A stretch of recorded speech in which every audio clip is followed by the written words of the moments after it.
جمعہ کی ہر ہر گھڑی، ہر ہر لمحے کے اندر ایسے گناہ گاروں کی رب بخشش فرماتا ہے جن پر جہنم واجب ہو جاتی ہے، اللہ ان کو جہنم سے نکال کے جنت عطا فرما دیتا ہے۔ یہ وہ لمحے ہیں، یہ قیمتی لمحے ہیں۔ اگر ان کا قیمتی لمحات کو ہم غفلت میں گزار دیں تو ہم کہیں گے کہ وہ بڑا بدبخت ہوگا جی، بے وقوف ہوگا نا جی، بے وقوف ہوگا جو ان لمحات کو غفلت میں گزارے، یا باہر چوکوں پر پھٹوں پر بیٹھ کر، یا گھر میں اپنے ٹی وی ڈرامے دیکھ کر، یا موبائل پر سوشل میڈیا چلا کر اپنے ان لمحات کو اگر وہ گنوا دے تو سب سے بڑا بدبخت ہے وہ، کہ قیمتی اس کو لمحات دیے گئے، کائنات کا خزانہ اسے دیا گیا،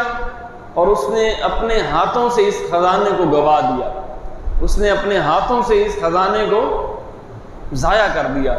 اس کی مثال اس جیسے اس شخص کی ہے کہ جو دیوانہ تھا اور جنگلوں میں پہاڑوں میں گھوم رہا تھا تو اسے قیمتی ہیرے مل گئے۔ کیا مل گئے؟ ہاں، بھٹک رہا تھا وہ جنگلوں میں اور پرانے مکانات میں بھٹک رہا تھا۔ آج ہم بھی بھٹکے ہوئے ہیں نا، کبھی یہاں تو کبھی وہاں، کبھی در بدر تو کبھی یوں، تو کبھی کس کے سامنے جھک رہے ہیں تو کبھی کیا۔ تو اس شخص کی طرح اس کی مثال ہے کہ جو بھٹک رہا تھا جنگلوں میں، پہاڑوں میں، ویرانوں میں، تو اسے قیمتی ہیرے مل گئے،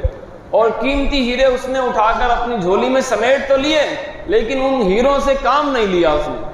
ہیرے سمیٹ تو لیے لیکن ان سے کام نہیں لیا، ان کو ضائع کر دیا۔ کہ کچھ آگے گیا تو اس نے باغ دیکھا، اور وہاں پھل توڑنے کی غرض سے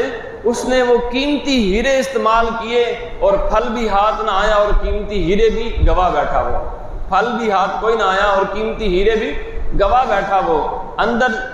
پھل باغ کے مالک نے کہا کہ یہ کون بے وقوف انسان ہے، یہ کون بدبخت ہے جس نے اتنے قیمتی ہیرے تھوڑے سے پھل کے لیے اپنے ضائع کر دیے۔ اور جب اس کو لایا گیا تو اسے پوچھا گیا کہ تجھے پتا تھا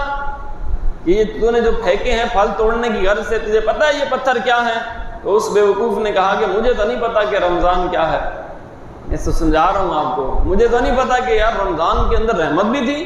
عشر رحمت بھی تھا، عشر مغفرت بھی تھی، عشر نجات بھی تھی۔ اچھا رمضان میں وہ اور گھڑیاں بھی تھی جس گھڑیوں میں اللہ ہر گناہ گار کو بخش دیتا ہے۔ میں نے تو سمجھا میرے گناہ اتنے ہو گئے ہیں کہ اللہ اب گناہ میرے بخشے گا نہیں، تو مجھے پتہ ہی نہیں تھا کہ رمضان میں ایسا لمحہ بھی ہوگا کہ جس میں اللہ جہنمیوں کو جہنم سے نکال کے جنت میں ڈال دیتا ہے، مجھے تو پتہ ہی نہیں۔ تو اس مالک نے کہا کہ تجھے پتہ ہے کہ تو نے کیا گوا دیا؟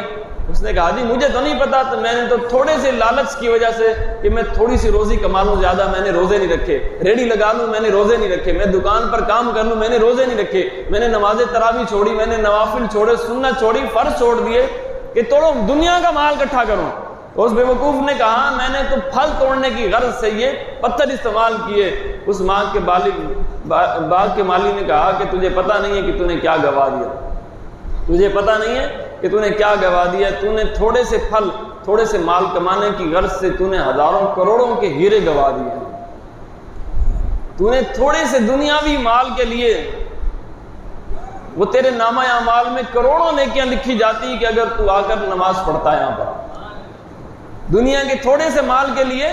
تو نے جو روزہ چھوڑا ہے، اگر تو وہ روزہ رکھتا تو تجھے ساری زندگی کے روزوں کا ثواب مل جاتا تجھے۔ دنیا کے تھوڑے سے مال کے لیے، اولاد کے تھوڑے سے خوشحالی کے لیے کہ یار زیادہ مال کما لوں تو بچے کپڑے اچھا پہن لیں گے، یار مال زیادہ کما لوں کہ چلو دنیا میری بہتر سنور جائے گی۔ اور دنیا کو سنوارنے والے تو نے دین کو نہیں سنوارا، تو نے اپنی آخرت کو نہیں سنوارا، تو نے اپنی قبر کو نہیں سنوارا۔ دنیا کے تھوڑے سے مال کے لیے تو نے نمازیں چھوڑ دی، دنیا کے تھوڑے سے مال کے لیے تو نے روزے چھوڑ دیے، اللہ کی عبادت چھوڑ دی، اللہ کے ہاں سجدہ کرنا تو نے چھوڑ دیا۔ تو اللہ کو ایسی عبادت کا ہم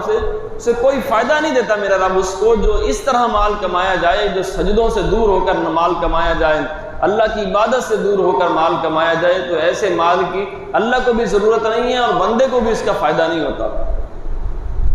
آپ حساب لگا لیجئے گا، یہی وہ لوگ جو لوگ ابھی باہر چوکوں پر رات کو دیر تک گاڑیاں بھی لگاتے ہیں، بیچارے ہر کام کرتے ہیں، تراویح بھی چھوڑتے ہیں، روزے بھی چھوڑتے ہیں، آپ رمضان کے بعد ان سے ملیے گا یہ پھر بھی رو رہے ہوں گے، کہہ رہے ہوں گے یار کچھ بچت ہی نہیں ہوئی۔ بچت کیسے ہوگی یار، کیسے بچت ہو سکتی ہے؟ جو بچت والے کام تھے وہ تو نے چھوڑ دیے سارے، بچت کیسے ہوگی بھائی تجھے؟ بچت تو تب ہوتی کہ ہاں تو اللہ کے ہاں سجدہ بھی کرتا اور اپنی ریڑھی بھی لگاتا، تو اللہ کے ہاں سجدہ بھی کرتا، عبادت بھی کرتا، روزے بھی پورے رکھتا، اور پھر تو اپنا کاروبار بھی کرتا، پھر تیرا کاروبار بھی چمک جاتا، تیرا مال بھی چمک جاتا، اور مال میں برکت بھی آ جاتی تھی۔